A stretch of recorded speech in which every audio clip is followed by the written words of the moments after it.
ডাকলে আমাদের অন্তরটা একটু শান্তি পায়, সেই নামগুলোতেই কিন্তু আমরা আল্লাহকে ডাকি।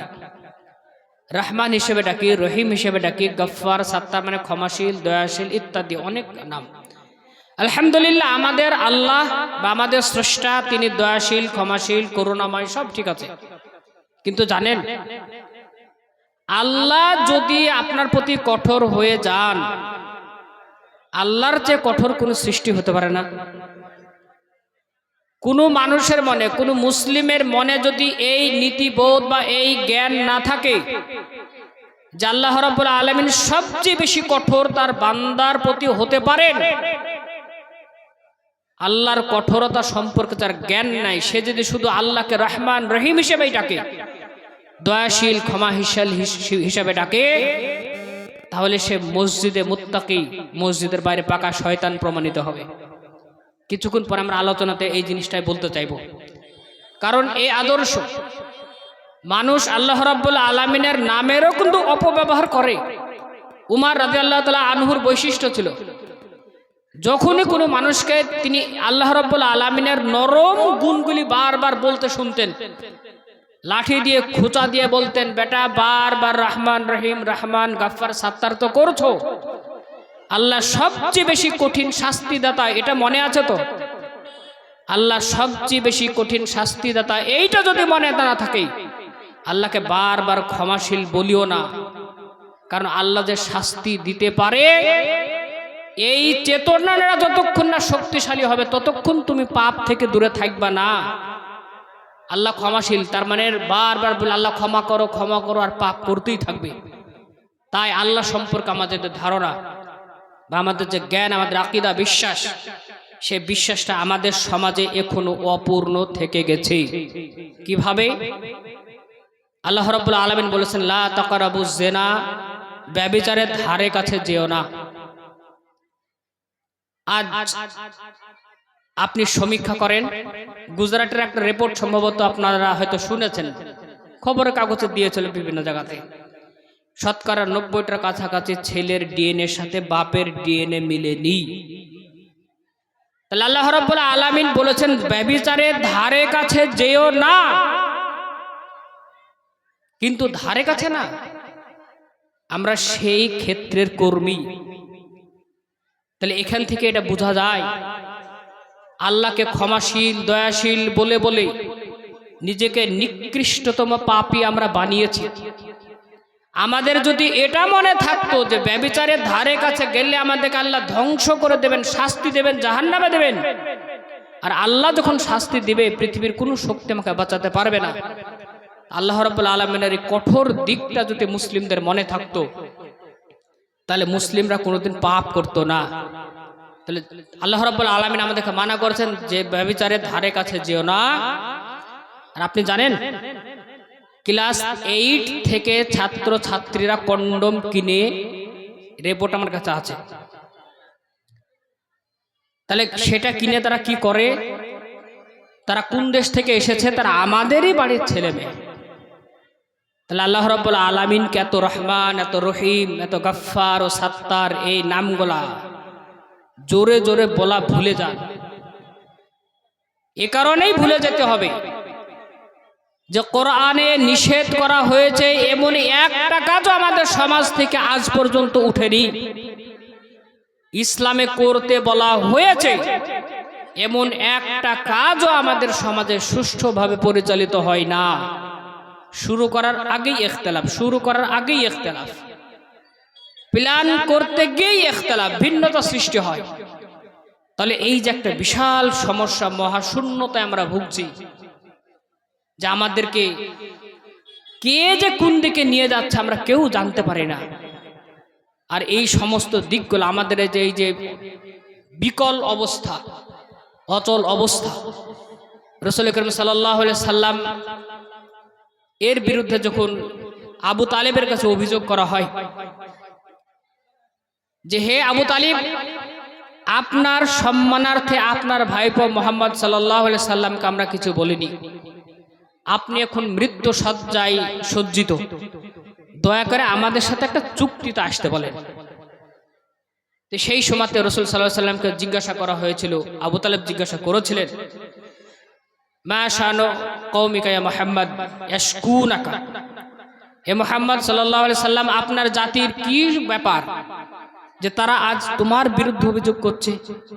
রাসূল সাল্লাল্লাহু আলাইহি সাল্লাম সেই সময়তে উত্তরে যে কথাগুলো বলেছিলেন তার সারাংশ ছিল, আবু জেহেল যে কথাটা শুনে উঠে দাঁড়িয়েছিল, যে রাসূল সাল্লাল্লাহু আলাইহি সাল্লাম বলেছেন, ইয়া আম্মি উরিদু মালা কালিমাতিন ওয়াহিদা, হে আমার চাচা, আমি আমার সম্প্রদায়কে মাত্র একটা অঙ্গীকার, একটা কালেমার উপরে প্রতিষ্ঠিত দেখতে চাই। এইটা যদি তো করে তারা আরব এবং অনারব সব জায়গার রাজা এরাই হবে। ওয়া তুআদ্দি ইলাইহিমিল জিজিয়াতু বিহা, আর এই একটা কালেমাই যদি পড়ে তাহলে তাদেরকে সমস্ত কর বা ট্যাক্স এদেরকেই দেওয়া হবে। আমি এত সুন্দর একটা লাভজনক উপকারী একটা মাত্র অঙ্গীকার, একটা মাত্র কালেমার উপরে আমার সম্প্রদায় প্রতিষ্ঠিত থাকুক, চাচা আমি তো শুধু এইটাই প্রচার করছি, আমি অন্য কিছু তো করিনি। তখন আবু জেহেল লাফিয়ে উঠে বলেছিল, আচ্ছা মোহাম্মদ, একটা কালেমা, একটা কথা বা একটা বাক্য যদি বলি তাহলে আরব অনারব সবের মালিক আমরা হব, সব জায়গাতে আমরাই শাসন করব এবং যত কর বা ট্যাক্স আমাদেরকেই দেওয়া হবে। একটা কালেমাতে যদি এত কিছু হয়ে যায়, এরকম 10টা কালেমা বলতে রাজি আছি। তখন রাসূল সাল্লাল্লাহু আলাইহি সাল্লাম বলেছিলেন, কুলু লা ইলাহা ইল্লাল্লাহ তুফলিহু, লা ইলাহা ইল্লাল্লাহ বলে নাও। তাহলে লা ইলাহা ইল্লাল্লাহ এই কথাটা যদি তোমরা বলে নাও এবং এর প্রতি যদি সুপ্রতিষ্ঠিত থাকতে পারো, আমি মুহাম্মদ সাল্লাল্লাহু আলাইহি সাল্লাম বলছি, আরবের শাসক তোমরাই হবে, অনারবের শাসকও তোমরা হবে। শুধু এখানেই শেষ নয়, পৃথিবীর যত ধনভাণ্ডার তার দায় দায়িত্ব তোমাদেরকেই দেওয়া হবে। একটা মাত্র কালেমা বলো এবং তার প্রতি প্রতিষ্ঠিত থাকো। তাহলে যে একটা মাত্র কালেমা বললেই, রাসূল বলেছিলেন গোটা পৃথিবীর শাসক হওয়া যায়, শাসিত নয়। মাদ্রাসা চালানোর জন্য ভিক্ষাবৃত্তি নয়, গোটা পৃথিবীকে সব কিছু সম্পদ উপহার দেওয়া যায়। সেই কালেমা পড়া ভারতীয় মুসলমান বিগত ৭৫ বছরে তাদের নাগরিকত্ব প্রমাণের জন্য ভোটার আইডি ঠিক করে বেড়াচ্ছে। তাহলে এখান থেকে ভাবতে হবে, কোথাও তো মহাশূন্যতা কাজ করছে। তাহলে যে মুহাম্মদ সাল্লাল্লাহু আলাইহি সাল্লাম বলেছেন একটা মাত্র কালেমা পড়লে গোটা পৃথিবী শাসন করবে, শোষণ নয়, তোমরা ন্যায় পরায়ণ শাসক হবে, সমস্ত ধনভাণ্ডারের চাবি তোমাদেরকে দেওয়া হবে। আর এটা রাসূল শুধু বলেছিলেন তা নয়, মুহাম্মদ সাল্লাল্লাহু আলাইহি সাল্লাম আরবে আসার আগে মানুষ কি অবস্থাতে ছিল, আইয়ামে জাহিলিয়াতের কথা শুনতে গিয়ে আমরা সব শুনেছি। কিন্তু মাত্র 23 বছরে সেই গোটা পৃথিবীর উপেক্ষিত বঞ্চিত একটা এলাকা যে কেউ চিনত না, যাদেরকে ব্যবসায়ের সাথী হিসাবে কেউ গ্রহণ করেনি, বড় বড় জাহেল মূর্খ তাদেরকে বলা হতো, মাত্র 23 বছরের মধ্যে এই একটা কালেমার বাস্তবায়নে এত সুন্দর একটা দীর্ঘ মেয়াদী সাস্টেনেবল একটা সিস্টেম প্রতিষ্ঠা করেছিলেন, যে গোটা পৃথিবী আজও সর্বশ্রেষ্ঠ সভ্যতার প্রবর্তক হিসেবে রাসূলকে অন্য ধর্মের মানুষ আজও বিশ্বাস করে এবং মেনে চলে। তাহলে একটা কালেমার বাস্তবায়ন করতে গিয়ে মাত্র 23 বছরে এত পরিবর্তন হয়েছিল। রাসূল শুধু এটা বলেই জানেননি যে লা ইলাহা ইল্লাল্লাহ বলে গোটা পৃথিবীর শাসক তোমরা হবেই। উমর রাদিয়াল্লাহু তাআলা আনহু সেই সূত্র ধরে গোটা অর্ধেক পৃথিবীর খলিফা হয়েছিলেন, বলেছিলেন, দেখিয়ে গিয়েছেন। সে একই লা ইলাহা ইল্লাল্লাহ 100 বার বললে একজন ভিক্ষা দেয়, 99 জন ধিক্কার দিয়ে তাড়িয়ে দেয়। এখান থেকেই প্রশ্নটা শুরু হচ্ছে, আমরা আল্লাহকে শুধু রহমান রহিম বলে বলে নিজেকে ধ্বংস তো করছি না? আল্লাহ শাদীদুল ইকাব, আল্লাহ সবচেয়ে কঠিন শাস্তিদাতা। এই জিনিসটা আজ আমাদেরকে শিখতে হবে আল্লাহ সম্পর্কে। এই জন্যই আজকের আমরা আলোচ্য বিষয়টাই দিতে চাইছি, আল্লাহ যখন কঠোর হয়ে যান, তাহলে আল্লাহ আমাদের প্রতি যে কঠোর হয়ে গেছেন তার প্রমাণ আপনাদেরকে দিয়ে শেষে একটা আবেদন করব। আপনারা আবেদনটা শুনবেন ইনশাআল্লাহ। ইনশাআল্লাহ 2 ধরনের হয়। আমি তো কোনোদিনই করব না, আল্লাহ পারলে তুমি করে লিও, এটা ডুপ্লিকেট ইনশাআল্লাহ। আর অরিজিনাল ইনশাআল্লাহ হলো আমি ভালো কাজ যেহেতু বুঝতে পেরেছি করবই, আল্লাহ তুমি যদি না চাও তো হবে না। এটা হলো আসল ইনশাআল্লাহ। আর আসল ইনশাআল্লাহ আপনারা বললেন, এই বিশ্বাস করে আমরা এগাচ্ছি। তাহলে আমাদের আলোচ্য বিষয়টা প্রথমে বুঝেন। আল্লাহ যদি কঠোর হয়ে যান, আল্লাহ কি কঠোর হয়েছে? একটা উদাহরণ দিই। মায়ানমার থেকে একটা অন্তঃসত্ত্বা বোন 7 মাসের গর্ভবতী ছিলেন, 7 দিন ধরে কাদা পাক ভেঙে দৌড়েছেন। তারপরে বাংলাদেশে গিয়ে কোনো রকম প্রাণে বেঁচেছিলেন, তার সাক্ষাৎকার সে সময় দিয়েছিল। আচ্ছা, আপনি একবার ভাবেন তো, তাহাজ্জুদের নামাজের সময় আল্লাহ প্রতিদিন আসমানের প্রথম আসমানে এসে, অন্য সময়তে বান্দারা আল্লাহকে ডাকেন, আর সেই সময়তে আল্লাহ মানুষের দরবারে এসে বলে, বান্দা তোর যদি কিছু চাওয়ার থাকে আমাকে বল, আমি দেব। লম্বা হাদিস আছে, সবাই শুনেছেন। আলেম জালেম নির্বিশেষে যারাই মুসলিম প্রত্যেকে জানি, সেই সময়টার দোয়া আল্লাহ কবুল করেন। মানুষকে কিন্তু আমরা সেই সময়ের ফজিলত, সেই সময় জেগে আল্লাহর কাছে কিছু চাওয়া, এটা আমরা শিখাতে পারিনি। কিন্তু নামাজের পরে হাত তুলে দোয়া করা যাবে কি যাবে না, এ নিয়ে মারামারি করা কিন্তু শিখিয়েছে আমরা।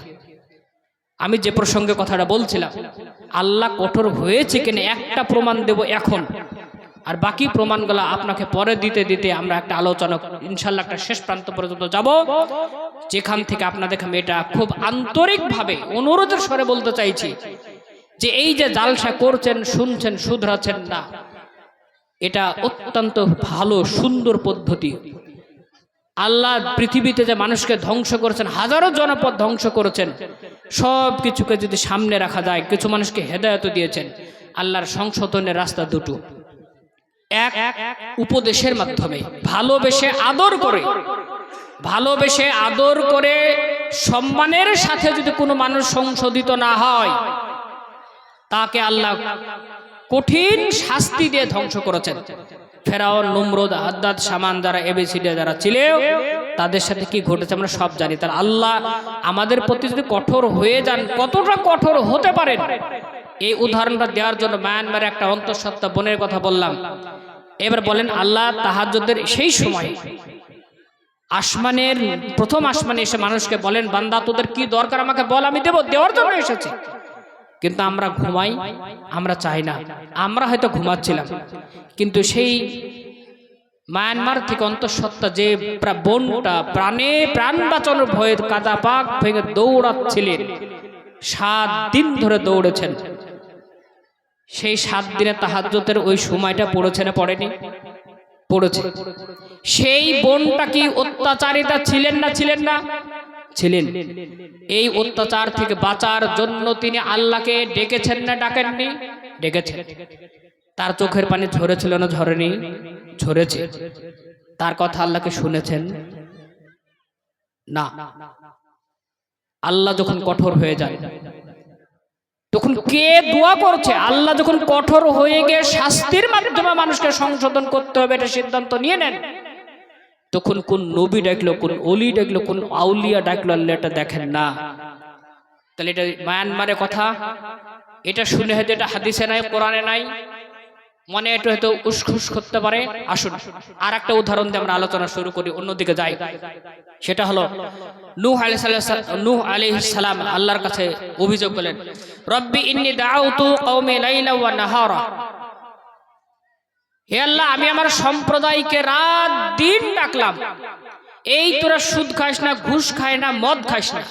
2025-এ যদি কোনো নবী আসতেন এটাই বলতেন প্রথম, যে পার্টির নামে মারামারি করিস না, বম মারিস না, মাযহাবের নামে ঐক্যবদ্ধ মুসলিম সম্প্রদায়কে ভিন্নতার শিকার করে নিচে নিয়ে আসিস না, এটাই সর্বপ্রথম বলতেন। এটাও বলতেন যে ইয়া কাওমি লা আসসালু আলাইকুম মিন আজরিন, হে আমার সম্প্রদায়ের মানুষ, তোমাদের কাছে আমি ইসলামের কথা বলছি, আল্লাহর পক্ষ থেকে এসেছি, এই জন্য আমাকে মজুরি কিছু দিতে হবে না, ইন আজরা ইল্লা আলাল্লাহ, কারণ আমার মজুরি আল্লাহ দেবেন। এ কথা প্রথমে বলতেন যদি 2025-এ কোনো নবী আসতেন, আর তো আসবেন না। সেই হিসেবে আপনারাও যেরকম আপনাদেরকে বোঝানোর মতো বক্তা, আমিও সেরকম, দুজনে পাটাপাটি করে মারামারি করা মানুষ, শেষে বক্তা শ্রোতা একদিক থেকে মিলও আছে, যেমন ডাক্তার তেমন রোগী আল্লাহ দিয়েছে। সেই হিসেবে আল্লাহ যদি কঠোর হয়ে যান, মায়ানমারের একটা কথা বললাম, আর একটা উদাহরণ আপনাকে দিই, নূহ আলাইহিস সালাম আল্লাহ রাব্বুল আলামিনের কাছে অভিযোগ করে বলছেন, রব্বি ইন্নী দাউতু কওমি লাইলা ওয়া নাহারা, হে আমার রব, আমি আমার সম্প্রদায়কে রাত দিন ডাকলাম, তুমি যেভাবে তুমি বলতে বলেছো সেইভাবে বলেছি, কম বেশি করিনি। আমি এটাও বলেছি, আমি যে কথা তোমাদেরকে শোনাচ্ছি এর জন্য আমাকে মজুরি দিতে হবে না, তোমরা তোমাদের মুক্তির জন্য তোমাদের কথা শোনো। কিন্তু তারা আলাম ইয়াজিদু ইল্লা ফিরারা, যত কাছে গিয়ে টেকেছে আল্লাহ তত তারা পালিয়ে যাচ্ছে। 950 বছর ডাকলাম, মাত্র 80 জন মানুষ ঈমান এনেছে। আমরা তো 10 বছর কাজ করতে করতে কেউ 7 না দিলে কাঁদতে বসি, আল্লাহ আমি মনে হয় পাপী, কাজ করা যাবে না। 950 বছরে মাত্র 80 জন, তাহলে বছরে কটা হয়েছিল হিসাব করে, বছরে কটা হয়েছিল, মাসে যদি একটাও হতো তাও তো মেলা হয়ে যেত, কিন্তু সেটা হয়নি। সেটা হতাশ হওয়ার কিছু নাই। তো যে কোন প্রসঙ্গটা কি, প্রসঙ্গটা ভুলে যাবেন না। আল্লাহ যখন কঠোর হন, কতটা কঠোর হতে পারেন। তো নূহ আলাইহিস সালাম যখন দেখলেন যে কিছুতে কিছু হলো না, আল্লাহ রাব্বুল আলামিনের নির্দেশে নৌকা তৈরি করলেন, সকলে উঠলেন, সমস্ত ঘটনা আপনারা জানেন। সেই নৌকাতে যেতে যেতে তিনি দেখলেন তার পুত্র ডুবে যাচ্ছে। সেই সময়তে তিনি আল্লাহর কাছে আবার একবার দোয়া করলেন, রব্বি ইন্না বনি মিন আহলি, হে আল্লাহ তুমি তো বলেছিলে আমার আহাল, আমার পরিবারকে তুমি বাঁচিয়ে নেবে, কিন্তু আমার পুত্র যে ডুবে যাচ্ছে। সেই সময়তে দোয়াটা কে করছেন? একজন নবী। নবী মানে সেই সময়ের সর্বশ্রেষ্ঠ পরেজগার মুত্তাকি আল্লাহর বান্দা। আর সেই নবী দোয়া করছেন কার জন্য? তার নিজের সন্তানের জন্য। পিতামাতার জন্য যখন সন্তান দোয়া করে বা সন্তানের জন্য পিতামাতা দোয়া করে, তখন আল্লাহ এবং সেই দোয়াকারের মাঝে কোনো পর্দা থাকে না।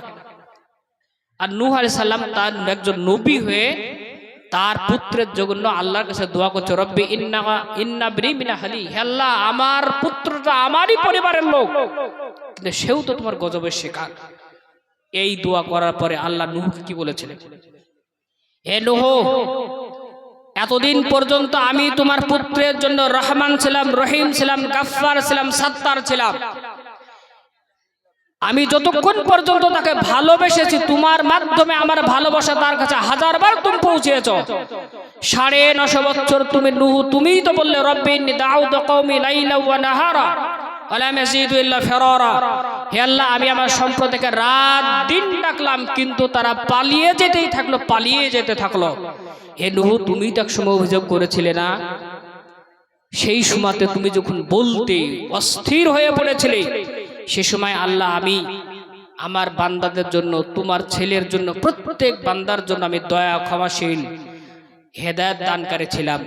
সেই সময় আমার আচরণটি ছিল নরম, কেউ আমার গজবের শিকার হোক এটা আমি চাইনি। এই জন্য এই আমার বান্দা হয়ে আমার জমিনে থাকে আর আমি যেটা বলেছি তার বিরুদ্ধাচারণ করে, আমি আল্লাহ তোমাকে পাঠানোর পরে 950 বছর সময় দিয়েছিলাম, শুধরে যাও, শুধরে যাও, কেউ শুধরায়নি, নিজেকে বিশাল বড় মনে করেছিল। নূহ, এখন আমি শাদীদুল ইকাব, তাই তুমি নূহ, তুমি নবী, তুমি তোমার হাইসিয়ত মে রাহা করো। তোমাকে আমি নবী করেছি এটার অর্থ এটা নয় তোমার কথা শুনে আমি আমার সত্তাকে পরিবর্তন করে দেবো, এটা হবে না। তো 950 বছর পর্যন্ত তোমার ছেলেকে তুমি বুঝিয়েছ, তোমার ছেলে তোমার কথাতে কান দেয়নি। সুতরাং আজ আমি আল্লাহ শাদীদুল ইকাব, তুমি নূহ, তুমি সাবধান হয়ে যাও। তুমি যদি এই তোমার পাপিষ্ঠ আমার গজবে পিষ্ঠ এই অবাধ্য সন্তান, অবাধ্য বান্দার বিরুদ্ধে পক্ষে একটা কথা যদি আমাকে বলেছো নূহ, হয়তো তোমার নামটাই হয়তো পথভ্রষ্টদের তালিকাতে যুক্ত করে দেব, সম্ভাবনা প্রবল। তো নূহ আলাইহিস সালাম সঙ্গে সঙ্গে ভয় সাবধান হয়ে গেলেন, আল্লাহ যে বিষয়ে আমার জ্ঞান নাই সে বিষয়ে কথা বলে তুমি আমাকে মাফ করে দাও।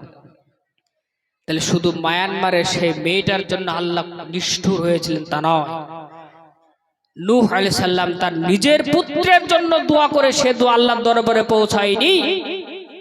কারণ আল্লাহ ঠিক করেন যে কখন আমি রহমান রহিম কতদিন থাকবো আর কখন শাদীদুল ইকাব হব। তাহলে এখান থেকে আমি কি বোঝালাম আপনাদেরকে? প্রারম্ভিক বললেন বা শুরু তো বলেন, আল্লাহ যখন কঠোর হয়ে যান, নবীর দোয়াও তার পুত্রের পক্ষে কবুল হয় না, আল্লাহ সুযোগ দেন। আমরা ভারতীয় মুসলমান স্বাধীন ভারতে 75 বছরের বেশি সুযোগ পেয়েছি নিজেকে ইসলামের আলোয় আলোকিত করার।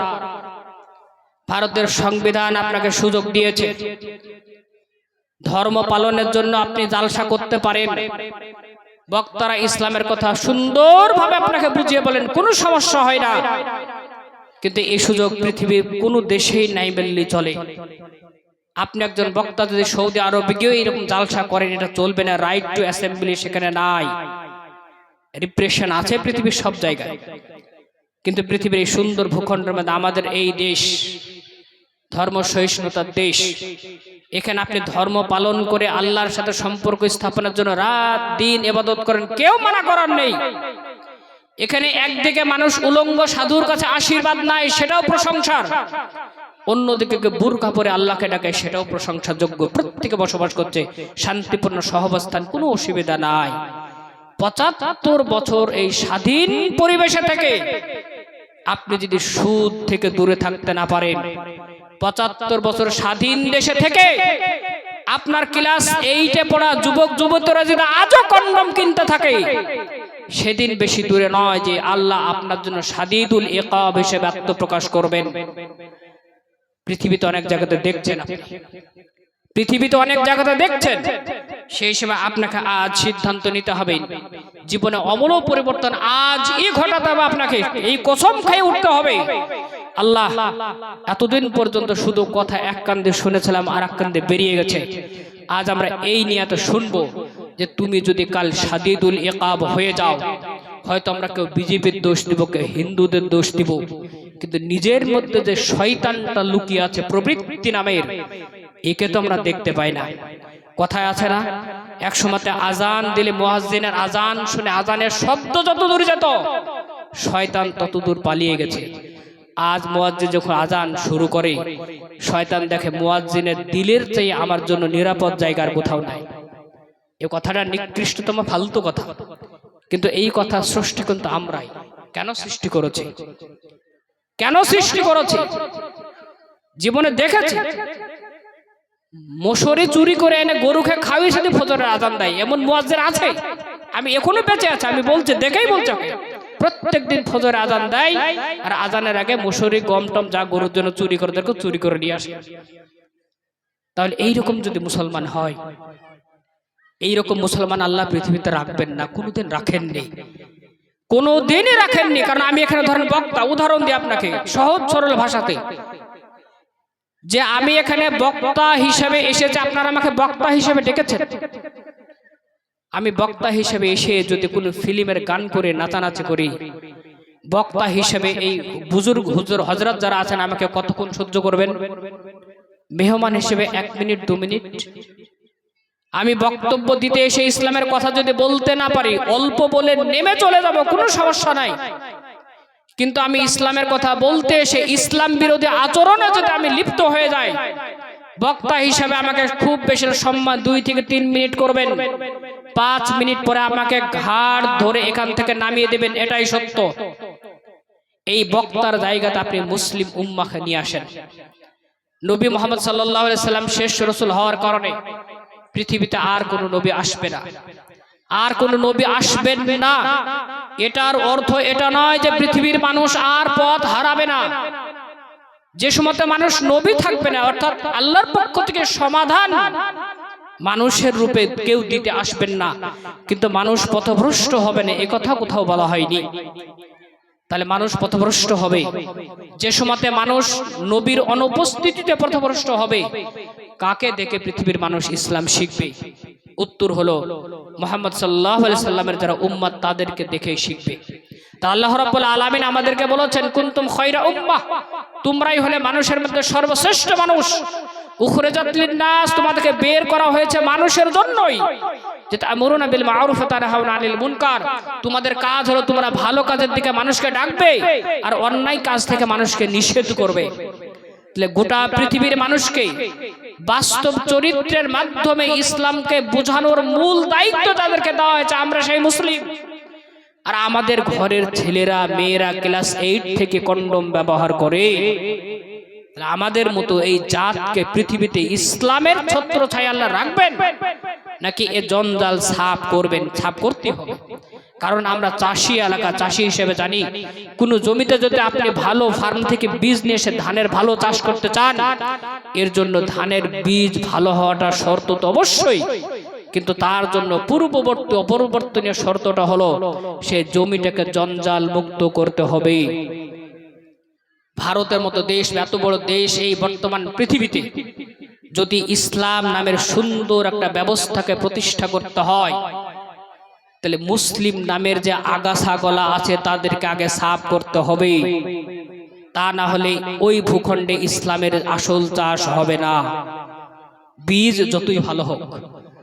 তো সেই হিসেবে আগাছা সাফ করার পদ্ধতিটা আল্লাহ যখন প্রয়োগ করেন, তখন আল্লাহকে বলা হয় শাদীদুল ইকাব। যে কথাটা নূহ আলাইহিস সালামের ক্ষেত্রে বললাম, সেটা তো ছিল অন্য নবীর উম্মতের ক্ষেত্রে, আমাদের ক্ষেত্রে কি হতে পারে। আর এই যে শাদীদুল ইকাব আল্লাহ কখন হন, আশা করি আপনারা বুঝতে পেরেছেন।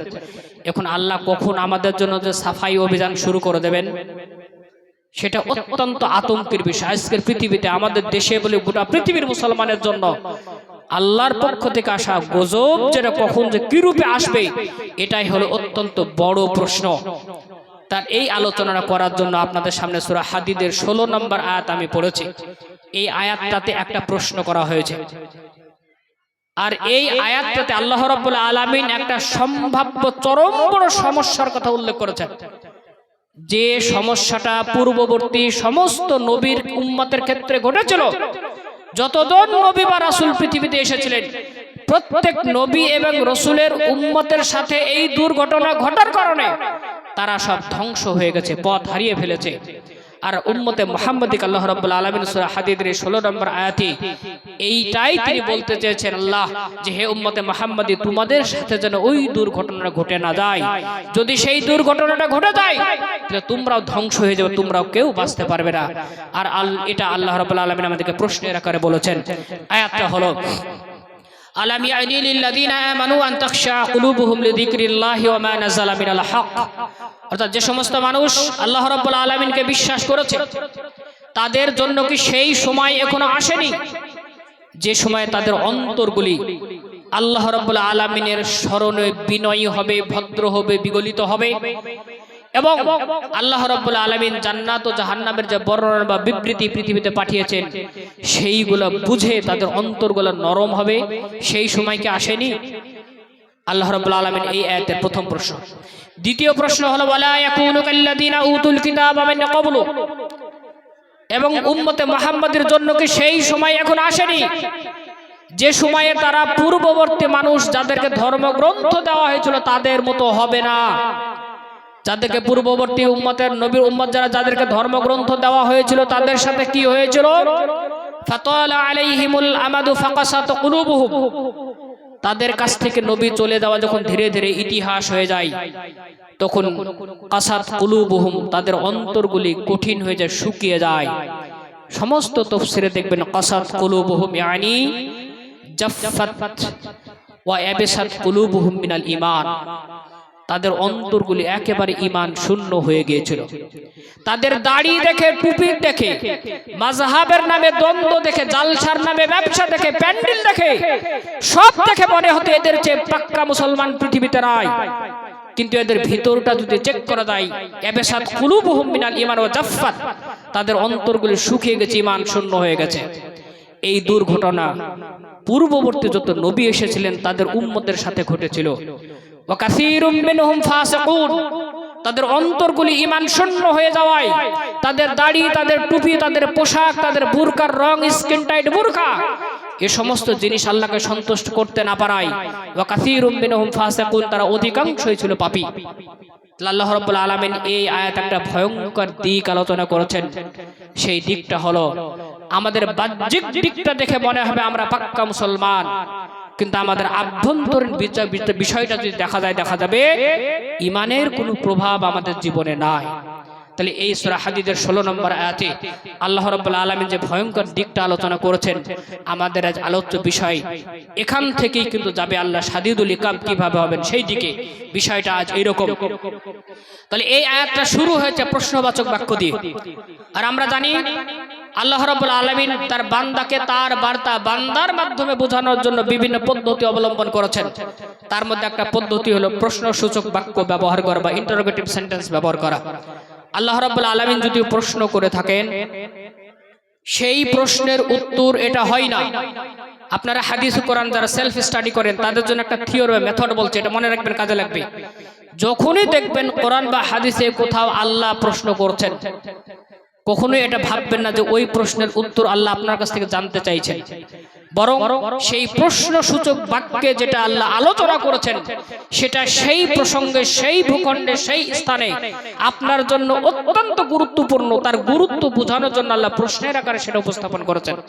আল্লাহ রাব্বুল আলামিন সূরা হাদীদের এই 16 নম্বর আয়াতে প্রশ্নসূচক বাক্যে বলেছেন যে আলাম ইয়ানি লিল্লাযিনা আমানু আন তাখশা কুলুবুহুম লিযিকরিল্লাহি ওয়া মা নাযালা মিনাল হক, অর্থাৎ যে সমস্ত মানুষ আল্লাহকে বিশ্বাস করে তাদের জন্য কি সেই সময় আসেনি যাদের অন্তরগুলি গলে যাবে, কেঁপে যাবে, এবং পূর্ববর্তী নবীদের উম্মতের মতো হবে না যে তাদের অন্তরগুলি একেবারে ঈমান শূন্য হয়ে যাবে, যার ফলে তারা অধিকাংশ পাপী হয়ে যাবে।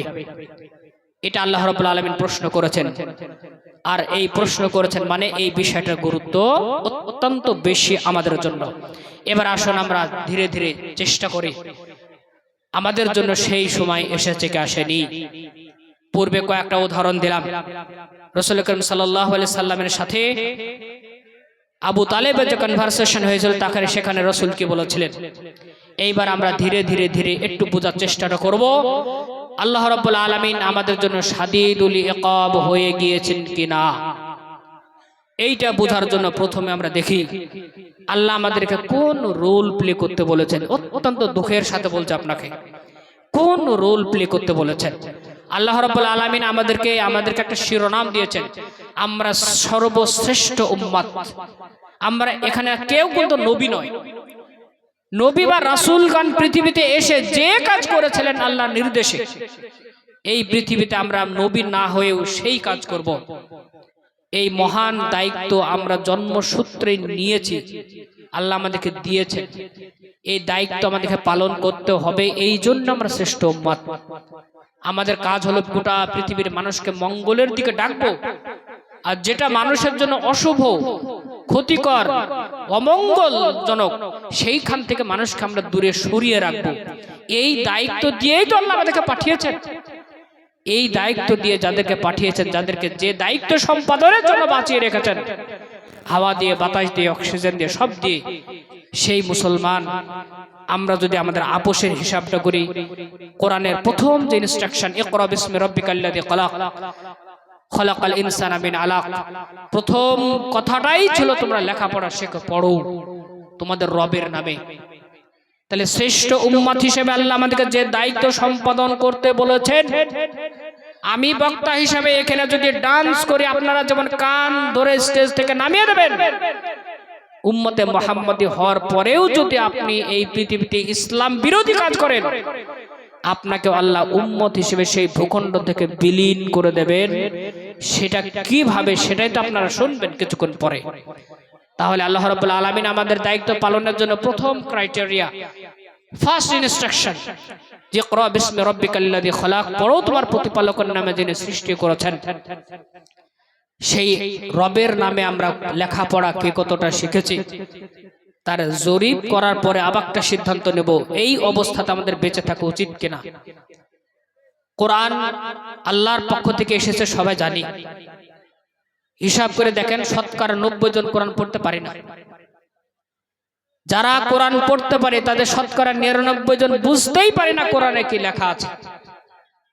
আমি আরবি ভাষাতে ডক্টরেট করেছি 2014-তে, সেই হিসেবে আরবি ভাষার কিছুটা জ্ঞান আল্লাহ দিয়েছে। আর যে সমস্ত মানুষ কোরআন বুঝতে পারেন তাদের কাছে কোরআনের প্রতি বাস্তবে আমল কিভাবে করতে হবে তার কোনো সুদূর প্ল্যান পরিকল্পনা নাই। ফলে কোরআন যেভাবে আমাদেরকে পড়তে শিখতে বলা হয়েছিল, সেক্ষেত্রে আমরা বর্তমান মুসলমানরা একেবারে শুধু শূন্য নয়, আমরা নেগেটিভে। তাহলে পৃথিবীর মানুষকে কোরআন শেখাতে হবে বাস্তব চরিত্রের মাধ্যমে, আমলের মাধ্যমে। এটা ছিল আমাদের দায়িত্ব। কিন্তু সেই দায়িত্ব পালন করার ক্ষেত্রে যারা আমরা ফিল্ডে নেমেছি, ব্যাটিং করছি, দেখা যাচ্ছে আমরা কোরআন পড়তেই পারি না। আমাদের দ্বারাতে কোরআনের প্রচার হবে নাকি যতদিন পর্যন্ত আমাদের মতো অজ্ঞান মূর্খ জাহেল মানুষগুলো পৃথিবীতে থাকবে ততদিন পর্যন্ত ইসলামের কোমল বাণীগুলি মানুষের কাছে যেতে পারবে না। ফার্মের থেকে ভালো বীজ এনেছেন, কিন্তু জমিকে যদি জঞ্জাল মুক্ত না করেন ধান যেমন ভালো হবে না। কোরআন যতই বিশুদ্ধ হোক, কোরআনের নামে যারা চলাফেরা করছে, যারা নিজেদের নাম মুসলিম গ্রহণ করেছে, সেই মানুষগুলা যতদিন পর্যন্ত না পরিশুদ্ধ হবে, শুদ্ধ না হবে, ততদিন পর্যন্ত ওই ভূখণ্ডে কোরআনের আসল আদর্শ প্রতিষ্ঠিত হবে না। সেই ভূখণ্ডে মানুষ ইসলামের আসল আদর্শ জানতে পারবেন, এটা সত্য কথা। এর রিপোর্ট আপনাকে কতটা দেব, এক্ষুনি আপনি রিপোর্ট পেয়ে যাবেন। চোখ বন্ধ করে একটা পরীক্ষা করতাম, কিন্তু অনেক মানুষ হবে না। মানুষের মগজে আমরা ইসলাম বলতে গেলে মানুষকে কি বোঝাতে পেরেছি দেখেন, 2 সেকেন্ডের মধ্যে আপনি বুঝে যাবেন, 1 মিনিট খুব বেশি হলে। আমি যদি আমি যদি সকলকে চোখ বন্ধ করে একটা শব্দ শুনতে বলি, সেই শব্দটা যদি হয় মোবাইল, এই মোবাইল শব্দটা শোনার সাথে সাথে প্রত্যেকের মগজে মোবাইল একটা সিম আছে, রিচার্জ করতে হয়, চার্জ করতে হয়, কত ধরনের মোবাইল আছে, সব আপনার মগজে এসেছেন আসেনি? মোবাইল কথাটা শোনার সাথে সাথে মোবাইলের পূর্ণ চিত্র আপনার সামনে এসেছে। ঠিক এবার মোবাইলের জায়গাতে আপনাকে যদি একটা শব্দ শোনায় ইসলাম, এই শব্দটা শোনার পর আপনার মগজে কোন চিত্র এসেছে? যে চিত্র এসেছে সেটাই ইসলাম বলতে গেলে আপনি ওইটুকু বুঝেছেন। ইসলাম শব্দটা শোনার সাথে সাথে আমাদের মগজে হয়তো সাধারণ মানুষের মগজে এইটাই এসেছে।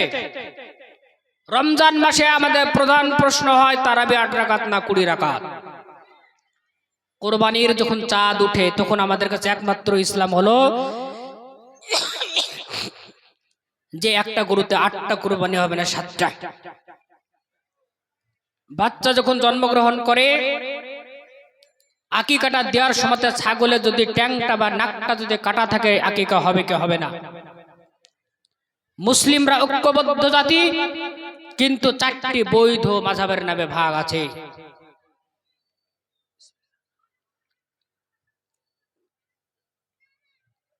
তাহলে মোবাইল শব্দটা শোনার সাথে সাথে মোবাইল সম্পর্কে যত ডিটেল আপনার মগজে এসেছিল, একটা পূর্ণ চিত্র এসেছিল, কিন্তু ইসলাম শব্দটা শোনার সাথে সাথে আপনাদের মগজে কিছু আসেনি। ইসলাম শব্দটা শোনার সাথে সাথে আপনার মগজে যেটুকু এসেছে আপনি ইসলাম বলতে গেলে ওইটুকু এই পর্যন্ত বুঝেছেন। তাহলে আল্লাহ রাব্বুল আলামিন আমাদেরকে দায়িত্ব দিয়েছিলেন যে তোমরা উম্মতে মুহাম্মাদে তোমরা খায়র উম্মাত, পৃথিবীতে যারা মানুষ যাদের কাছে নবী নাই, রাসূল নেই, তাদের জন্য তোমরা রাসূল ও নবীর ভূমিকা পালন করে ইসলাম বোঝাবে। এই ক্ষেত্রে আমরা দায়িত্ব পালন করতে পেরেছি। আমাদেরকে শুধু নাম্বার নেগেটিভে দিতে হবে, হয়নি। বক্তা হয়ে এখানে ড্যান্স করা, গান করা যতটা জঘন্যতম কাজ, একটা মুসলিম হয়ে কোরআন বুঝতে না পারা মানুষকে বুঝাতে না পারাটা হচ্ছে জঘন্যতম কাজ। আল্লাহ কিন্তু বদলা নেবেন। কারণ কি জানেন, আমরা হয়তো ভেবে নিয়েছি আমাদের জন্য জান্নাতের সিট রিজার্ভ আছে, নাউযুবিল্লাহ। নূহ আলাইহিস সালামের নবী ছিলেন, তার পুত্রের জন্য দোয়া করে সফল হননি, কারণ তার আমল ছিল ইসলাম বিরোধী। আপনার নাম যতই জান্নাতি হোক, ভক্তি করে যদি আপনাকে জান্নাতিও বলে ডাকা হয়, আর ইসলামের একটা নির্দেশ যদি আপনাকে ইসলাম বিরোধী প্রমাণ করে, আপনি মৃত্যুর পরে জাহান্নামে যাবেন, এটাই ফাইনাল। তো সেই হিসেবে আমরা যে শ্রেষ্ঠ উম্মতের দাবি করি, শ্রেষ্ঠ উম্মত বলে নিজেদেরকে প্রচার করি, শ্রেষ্ঠ উম্মতের চেয়ারটা যে দখল করে আছি এই বলে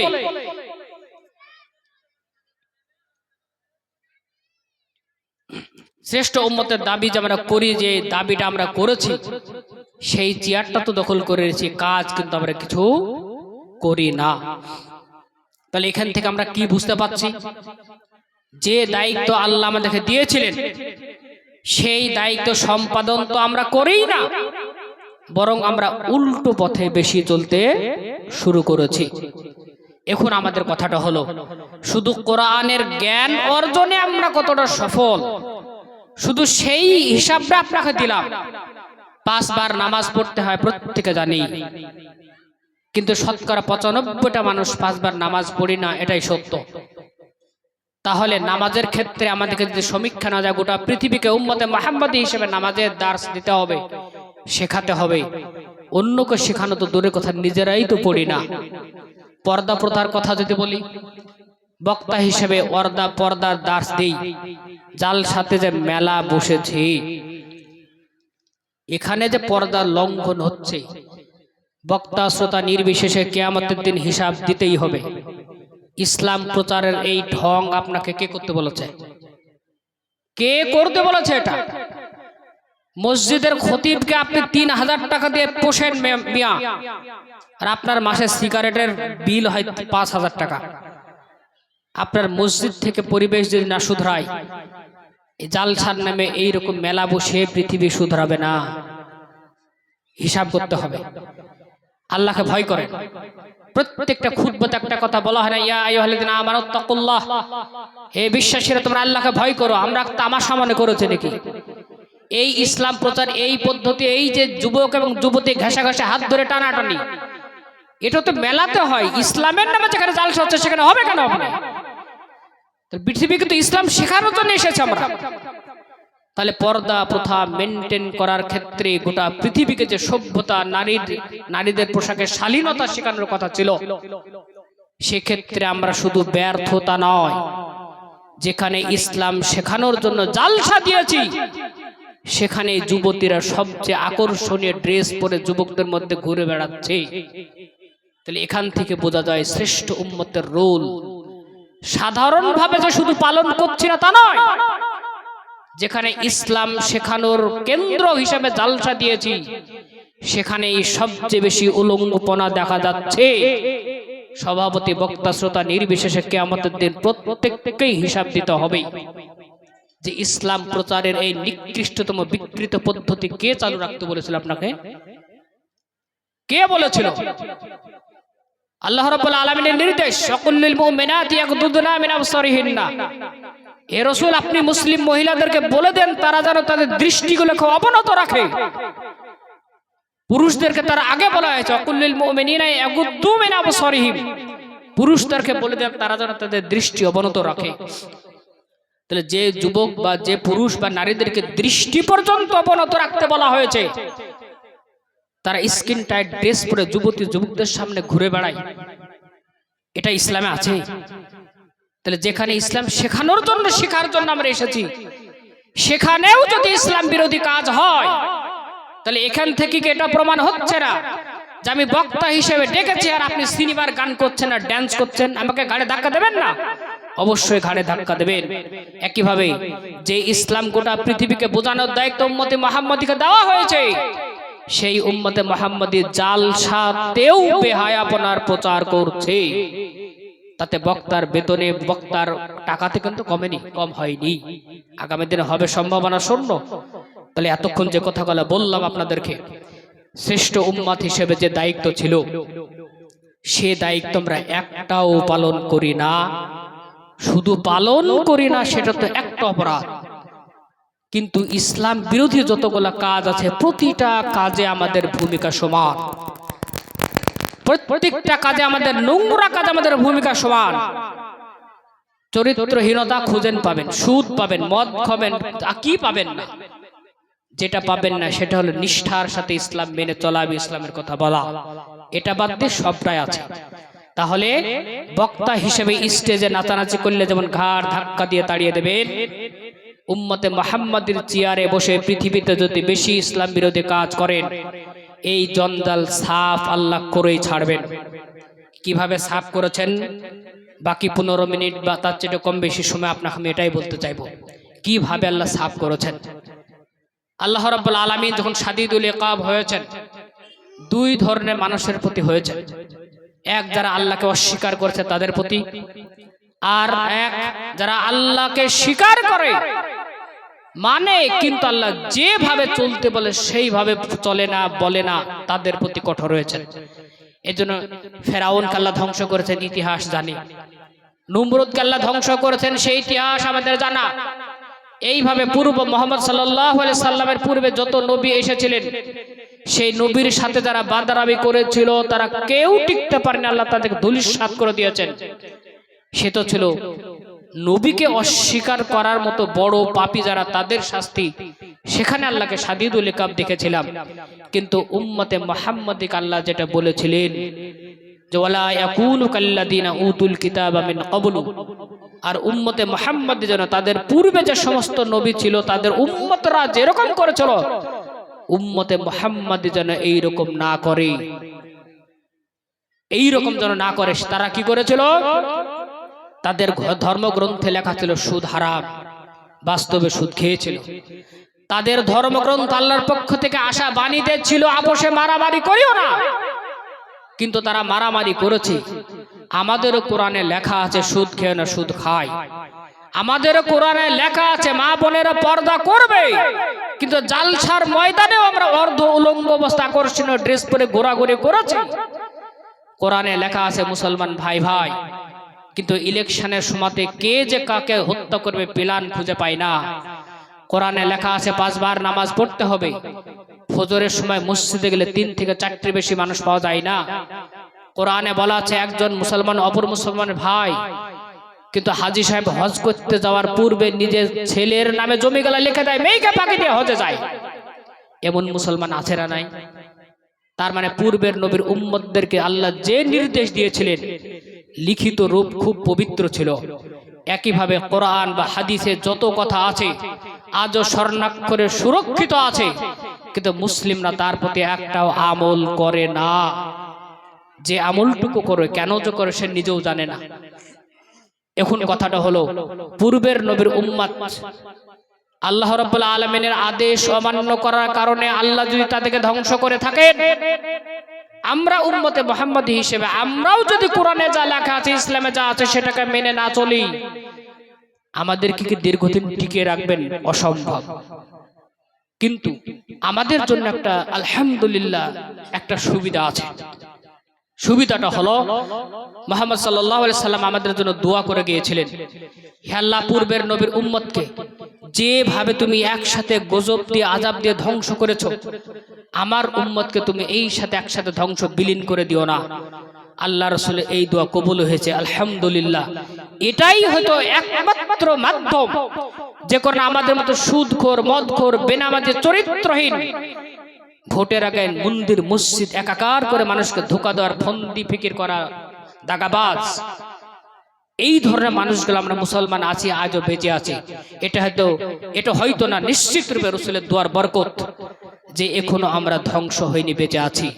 তবে এটা মনে রাখতে হবে, পৃথিবীর সমস্ত ভূখণ্ড থেকে আল্লাহ রাসূলের দোয়ার বরকতে আমাদেরকে একসাথে ধ্বংস করবেন না।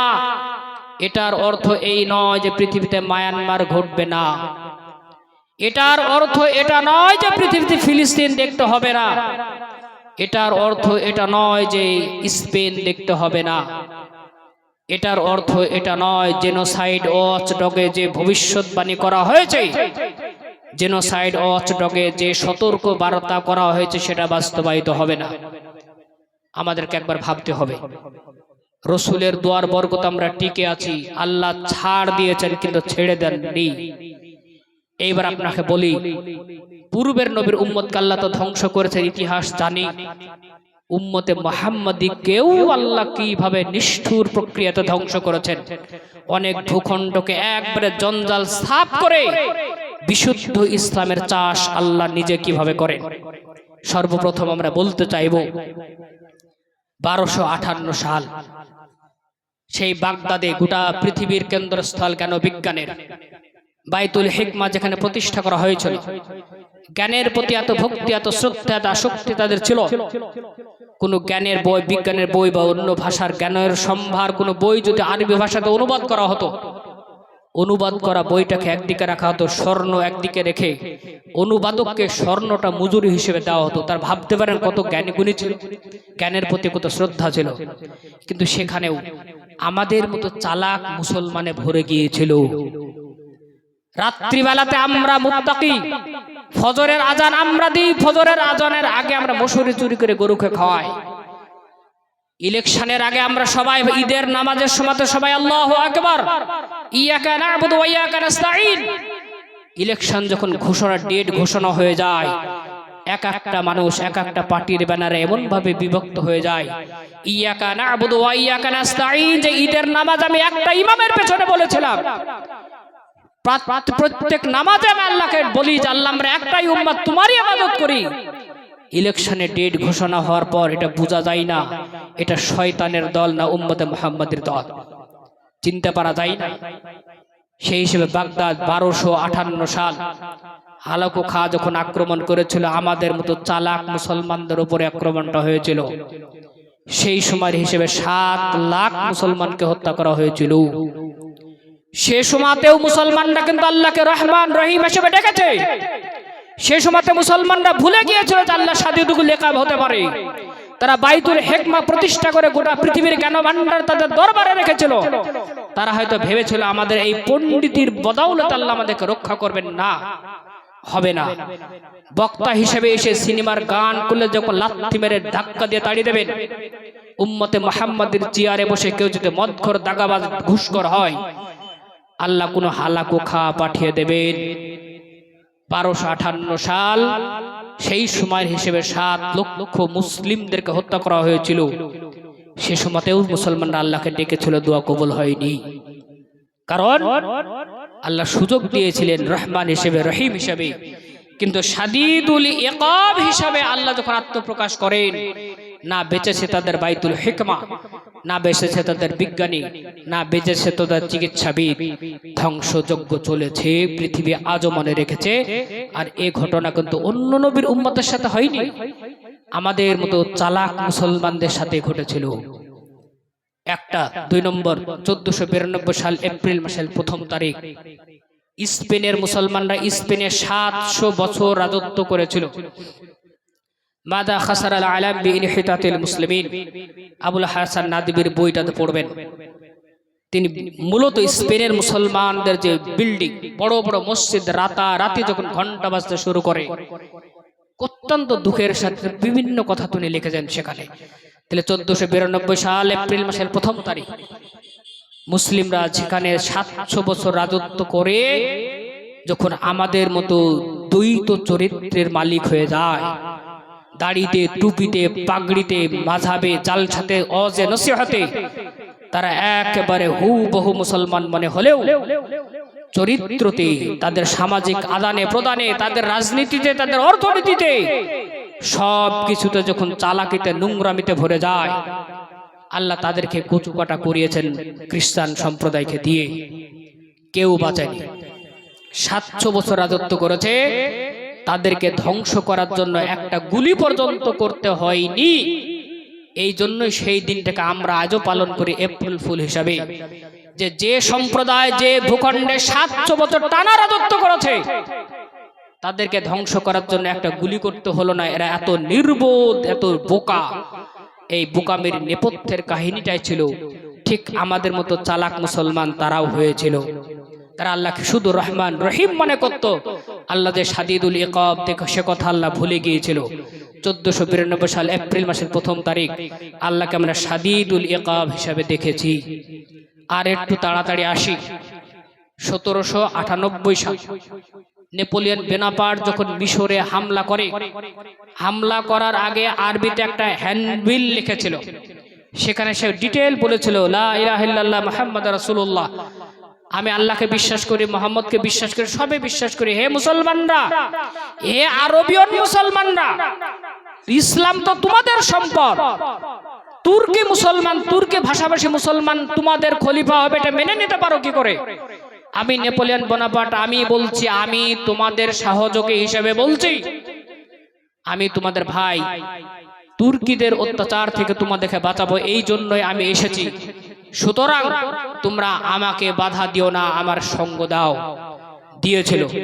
তাহলে 1798 সাল থেকে প্রায় 4 বছর নেপোলিয়ন বোনাপার্ট যে হত্যাযজ্ঞ চালিয়েছিলেন সে কথা আমরা শুনেছি। এই যে হত্যাযজ্ঞ চলেছিল সেটাও কিন্তু আমাদের মতো চালাক মুসলমানদের উপরে হয়েছিল, সেটা কিন্তু অন্য নবীর উম্মতের সাথে হয়নি। তারাও কিন্তু আল্লাহকে রহমান রহিম গাফফার সাত্তার এই হিসাবে জানতো। আল্লাহকে তারা শাদীদুল ইকাব হিসাবে নেপোলিয়ন বোনাপার্টের হামলার পরে জানতে পারে। 1925 সাল খেলাফতে উসমানিয়ার যখন পতন ঘটে, পৃথিবীর বিভিন্ন প্রান্তে মুসলমানরা তখন আল্লাহকে শাদীদুল ইকাব হিসেবে দেখেছিল। প্রথম বিশ্বযুদ্ধের পর গোটা পৃথিবীর যত মুসলমান ক্ষেত্র ছিল, ভূখণ্ড ছিল, সেগুলোকে মুসলিম নেতৃত্ব শূন্য করার কাজে তারা যখন সফল হয়, সেখানে মুসলমানরা আল্লাহকে শাদীদুল ইকাব হিসেবে দেখেছে। দ্বিতীয় বিশ্বযুদ্ধের পর কোন মুসলিম ভূখণ্ডে মুসলিম নেতৃত্ব তাদের স্বাধীনভাবে চলাফেরা করে মুসলিমদের প্রতিনিধিত্ব করতে পারবে না, এই টার্গেটে যখন সফল হয় তখনও আল্লাহ শাদীদুল ইকাব হিসেবে উম্মতে মুহাম্মদের সামনে দেখা দিয়েছেন। 1968 সাল, যে সময় ইসরায়েলের সাথে অনেক মুসলিম দেশের মাত্র 6 দিন যুদ্ধ হয়েছিল, সেই যুদ্ধে মুসলমানরা এমন ভাবে পরাজিত হয়েছিল যে সেই বছরটাকে বলা হয় ইয়ার অফ ডিজেনারেশন বা আমন নুকসা। মানে এতটাই ক্ষতি হয়েছে, আবার মুসলিমরা যে নতুন বাচ্চা জন্ম দিয়ে নতুন প্রজন্ম তৈরি করবে এই ভয়ও তাদের মধ্যে ঢুকেছিল। 1968 সাল, বেশি দিন নয়, সেদিনও কিন্তু আল্লাহ শাদীদুল ইকাব হিসেবে আত্মপ্রকাশ করেছিলেন। তাহলে আমি আপনাদেরকে কি বলতে চাইলাম, আল্লাহ আমাদেরকে উম্মতে মুহাম্মাদী হিসেবে যে শ্রেষ্ঠত্বের শিরোপা দান করেছেন, সেই অনুপাতিক যদি আমরা কাজ করতে না পারি, আমাদের মতো মুসলমানদেরকে বাঁচিয়ে রেখে এই পৃথিবীর যে বেশি উপকার হবে তা হবে না। আল্লাহ অনেক জায়গাতে সাফাই অভিযান চালিয়েছেন। এমনটা না হয়, আল্লাহ না করুক, যে আল্লাহ যেন আমাদের জন্য সব সময় রহমান রহিম হিসাবে আমাদেরকে সংশোধিত হওয়ার সুযোগ সুমতি এবং সদিচ্ছা দান করেন, যেন আল্লাহ আমাদের প্রতি কোনোদিনে শাদীদুল ইকাব হিসেবে আত্মপ্রকাশ না করেন। এ দোয়া তো আমরা করি, কিন্তু পূর্বের লোকের সাথে আল্লাহ যেটা করেছেন আমাদের সাথে কেন করবেন না, এমন কি করেছি? 1968 সালে যদি হতে পারে, তাহলে মানুষের যে দুর্দিন এসেছিল, শাদীদুল ইকাব যখন হয়েছিল, আপনাকে উদাহরণ দিয়েছিলাম মায়ানমারের একটা রেজালুন ফিস শামস, একটা উপন্যাস আছে, সেই উপন্যাসটা পড়ে নেবেন, রেজালুন ফিস শামস। সেখানে একটা দৃশ্যের কথা বলে আপনার কাছ থেকে আমি চলে যাব, এটাই প্রমাণ করে যাব যে শাদীদুল ইকাব আল্লাহ নিজেকে কখনো কখনো প্রমাণ করেন যখন মুসলমানদের দাড়ি টুপি পাগড়ির ভিতরে অন্য কোনো সত্তা ভরা থাকে, যে সত্তার চেহারাটা দেখে মনে হয় অত্যন্ত পরেজগার মুত্তাকি, কিন্তু এদের দ্বারাতে সমস্ত অন্যায় এদের তত্ত্বাবধানে হতে থাকে, তখন আল্লাহ শাদীদুল ইকাব হয়ে যান। অনেকগুলো দৃষ্টান্ত দিলাম যেগুলো উম্মতে মুহাম্মাদের সাথে হয়েছে। এবার আল্লাহ শাদীদুল ইকাব মানে কতটা শাদীদুল ইকাব, সে রেজালুন ফিস শামসে একটা ঘটনা, যেহেতু উপন্যাস বাস্তব ঘটনাকে বিভিন্নভাবে উপস্থাপন করা হয়। সময় অত্যন্ত অল্প বাকি আছে, 4 থেকে 5 ঘন্টার মধ্যে তাদেরকে ফিলিস্তিন ছেড়ে পালাতে হবে বা অন্য দেশ ছেড়ে পালিয়ে যেতে হবে তাদেরকে। অনেকক্ষণ অপেক্ষা করার, প্রচন্ড রৌদ্রে অনেকক্ষণ অপেক্ষা করার পর একটা ছোট্ট গাড়ি আসে, কোন রকম ডেড বডির মতো অত্যন্ত ভিড় করে যদি তারা গাড়িতে চড়ে, তারা কোন রকমে পার হবে, সময় অত্যন্ত অল্প, তারা পারা জীবন বাঁচানোর জন্য তারা অন্য দেশে আশ্রয় গ্রহণ করবে। তারা গাড়িতে চড়েছে, প্রায় সকলেই চড়ে ফেলেছে কষ্ট করে, অনেক অপেক্ষার পরে, আর 2-1 ঘন্টা হলেই তো তাদেরকে শুট করে মেরে দেবে, এমন একটা সিচুয়েশন। এই সময়ে একজন মহিলার বাচ্চা প্রসবের বেদনা উঠে, বাচ্চা প্রসবের সময় হয়েছে, তখন সেই মেয়েটা যখন চিৎকার করছে, একদিকে এই গাড়িটা অন্য দেশে তাদেরকে নিয়ে যাবে, তারা প্রাণে বেঁচে যাবে, সময় অত্যন্ত অল্প, তাদের পিছনেই নরপশুদের সেই ফৌজ অপেক্ষমান, সময় পার হলে তাদের হয়তো হত্যা করবে। ঠিক এই সময়তে একজন মহিলার বাচ্চা প্রসবের সময় হয়েছে, প্রসব বেদনা উঠেছে, সে চিৎকার শুরু করেছে। বলেন তো সিচুয়েশনটা কেমন, পরিস্থিতিটা কেমন? সেই সময় ওই মেয়েটার বাপ একটা বাক্য বলে, আহাদা ওয়াক্তুল বিলাদা, এটাকে বাচ্চা জন্ম দেওয়ার সময় দিয়ে হাওমাকের কান্তা লাগে। হে মুসলমান, আপনাকে আমি বলছি, যদি উপদেশের মাধ্যমে, জালসার মাধ্যমে, সৎ উপদেশের মাধ্যমে, ভালোবাসার মাধ্যমে আপনি যদি শুনতে না পারেন, শুধরাইতে না পারেন, সুদ, ঘুষ, মদ, ইসলাম বিরোধী কাজ ছেড়ে দিয়ে ইসলামে বলা কাজগুলা করতে না পারেন, আপনার জন্য এই দিন কিন্তু অপেক্ষমান, যেটা জেনোসাইড ওয়াচের প্রতিষ্ঠাতা ডক্টর গ্রেগরি স্ট্যান্টন 2014 পর থেকে জাতিসংঘে 3 বার যে রিপোর্ট পেশ করেছেন, সেই রিপোর্টের মূল বার্তা কিন্তু এইটাই। আপনাকেও হয়তো বলতে হবে একদিন, আহাদা ওয়াক্তুল বেলাদা, এটাকে বাচ্চা জন্ম দেওয়ার সময়, সেদিন আপনি কাঁদবেন, শোনার লোক থাকবে না। মায়ানমার থেকে 7 দিন অন্তঃসত্ত্বা, 7 মাসের অন্তঃসত্ত্বা বোন কেঁদেছিলেন, হয়নি। অনেকে কাঁদে, হয়নি। গুজরাটের কুতুবউদ্দিনের এই চোখের পানি, জোর হাত গোটা পৃথিবী দেখেছে, কুতুবউদ্দিন কেঁদেছে, হয়নি। কারণ আপনাকে ডাকা হয়েছে বক্তা হিসাবে, বক্তার চেয়ারে বসে আপনি সিনেমার নায়কের মতো অভিনয় করতে যখন শুরু করেছেন, জালসা কর্তৃপক্ষ আপনাকে ধাক্কা দিয়ে দাঁড়িয়েছে। আপনি পৃথিবীতে বসে আছেন উম্মতে মুহাম্মাদের চেয়ারে, আপনার দায়িত্ব হলো নবীর অনুপস্থিতিতে গোটা পৃথিবীকে ইসলাম শেখাতে হবে। আর আপনি সেটা না করে সুদ, ঘুষ, মদ, বেহায়াপনা, এমনকি জালসার স্টেজের সামনে যখন অর্ধউলঙ্গ মহিলারা, যুবক যুবতীরা চলাফেরা করে, তখন আল্লাহ সাদিদুল ইকাব হয়ে যাবেন, এটাই সত্য। তা আপনাকেও যেন, আমাকেও যেন কোনোদিন এই ভূখণ্ডে আহাদা ওয়াক্তুল বেলাদা, এটাকে বাচ্চা জন্ম দেওয়ার সময়, এই বলে আপনাকেও আমাকেও যেন নিজের ওই দুর্গত অবস্থায় শিকার কন্যা সন্তানকে নিয়ে এরকম দুঃখ করে কাঁদতে না হয়। সেই দিন আসার আগেই 5 বার নামাজটা ছাড়িয়েন না। পার্টির নামে দালালি, এই বান্দরামি বন্ধ করেন। মুসলিম হয়ে ঐক্যবদ্ধ মুসলিম সম্প্রদায়কে মাযহাবের নামে উস্কানি দেওয়া বন্ধ করেন। যাকে সূরা ফাতিহার অর্থ শেখাতে পারেননি, তাকে ইমামের পেছনে সূরা ফাতিহা পড়তে হবে কি হবে না, এই ফতোয়ার বিভ্রান্তিতে আর ডাকবেন না। ইসলাম একেবারে পানির মতো শুদ্ধ, বিশুদ্ধ জিনিস। যদি আপনার জানা থাকে বলেন, যদি জানা না থাকে কম বলেন, সমস্যা নেই। কিন্তু গোটা পৃথিবীর সমস্ত ক্যালকুলেশন, অনেক অনেক অনেক রিপোর্ট আছে, সব কথা আপনাকে বলছেন একটাই, জেনোসাইড ওয়াচডগের একটাই মাত্র রিপোর্ট, গোটা পৃথিবী যেটা নিয়ে আলোড়িত হয়েছে অনেকবার 2014 পর থেকে, সেই জেনোসাইড ওয়াচডগের রিপোর্টের শেষ প্রান্ত কিন্তু এটাই। আপনাকে একসময় হয়তো বলতে হতে পারে যে সেদিন খুব হয়তো বেশি দূরে নয়, যে আহাদা ওয়াক্তুল বেলাদা। আর নবীরাও আফসোস শেষে এটাই করেছিলেন, ইয়া কওমি ইন্নী নাসাহতু লাকুম ওয়ালাকিন্নাকুম লা তুহিব্বুনান নাসিহিন। সব নবী প্রায় গুজবের শিকার, তার সম্প্রদায়কে এটাই বলেছিলেন, হে সম্প্রদায়ের মানুষ, তোমাদেরকে কত উপদেশ দিয়েছিলাম, কত ভালোবেসে বলিয়েছিলাম, ওয়ালাকিন লা তুহিব্বুনান নাসিহিন, কিন্তু যারা উপদেশ দিয়েছে তাদের কথা তোমরা পছন্দ করোনি, তাই আল্লাহ গজবের শিকার হয়েছে। তাই আল্লাহ রাব্বুল আলামিনের কাছে প্রার্থনা, আল্লাহ তুমি আমাদের সামনে ঐতিহাসিক যুগে যেভাবে তুমি সাদিদুল ইকাব হিসেবে এই উম্মতে মুহাম্মদীকে অনেক ভূখণ্ডে তুমি ধূলিসাৎ করে দিয়েছো, সেই দিন আমাদের দেশে যেন কোনোদিন না এসে যায়। হে আল্লাহ, এই দিন আসার পূর্বে আমরা যাতে সংশোধিত হতে পারি, এর জন্য যে স্বচ্ছ জ্ঞান, সৎ বুদ্ধি এবং সদিচ্ছার প্রয়োজন, আল্লাহ সব কিছু দেওয়ার ক্ষমতা তোমার আছে। তুমি আমাদেরকে শাস্তি না দিয়ে ভালোবেসে সংশোধিত সুযোগ দাও, যারা আমাদেরকেও এই ভূখণ্ডে আহাদা ওয়াক্তুল বেলাদা বলে কান্না করতে না হয়। আল্লাহ যেন আমাদের সকলকেই সঠিক জিনিস বুঝে সেই অনুপাতে আমল করা তৌফিক দান করেন। আল্লাহুম্মা আমিন। আসসালামু আলাইকুম ওয়া রাহমাতুল্লাহি ওয়া বারাকাতুহু। সুবহানাকা আল্লাহুম্মা রাব্বানা ওয়া বিহামদিক, আশহাদু আল্লা ইলাহা ইল্লা আনতা, আস্তাগফিরুকা ওয়া আতুবু ইলাইক। আসসালামু আলাইকুম। খুব সুন্দর আলোচনা করলেন সে ডক্টর